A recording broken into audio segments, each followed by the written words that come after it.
মানে ক্রাশ খেলো, কিন্তু যাতে আবার অ্যাক্সিডেন্টটা বেশি ভয়াবহ না হয়ে যায়।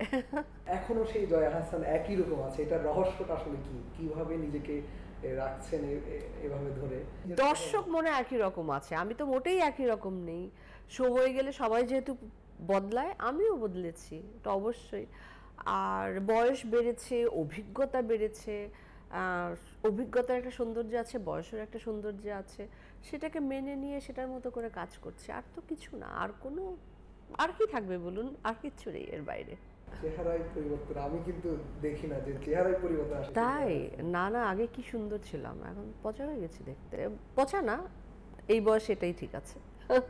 যে দীর্ঘ সময় পর নিজেকে ফিট রেখেছেন, কাজ করছেন, এখনো দর্শকরা খুব ভালোবাসা দিচ্ছে এবং সেটা অব্যাহত আছে, এবং 5বার কিন্তু আপনি জাতীয় চলচ্চিত্র পুরস্কার পেয়েছেন। তো এটা কিন্তু খুব কম কথা নয়। এটার জন্য আসলে যারা নতুন যারা আসে তাদের উদ্দেশ্যে আপনি কি বলবেন এবং তাদেরকে কি সাজেশন দিবেন আপনার জায়গা থেকে? ব্রেকফাস্ট, টিফিন কিংবা স্ন্যাক টাইমে মজাদার আয়োজন মানে অল টাইম ব্রেড। সাজেশন বা উপদেশ দেবার মতো ধৃষ্টতা বা মানে কেপেবল আমি নই।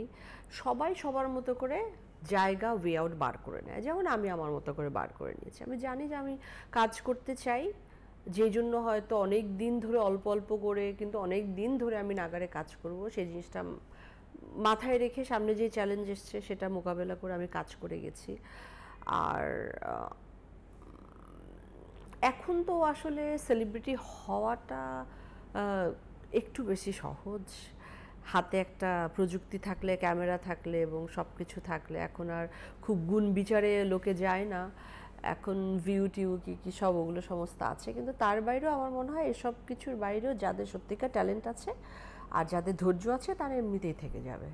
যে জয়া আহসানের উপর যারা এখনো ক্রাশ খায় তাদের উদ্দেশ্যে জয়া আহসান কি বলবেন?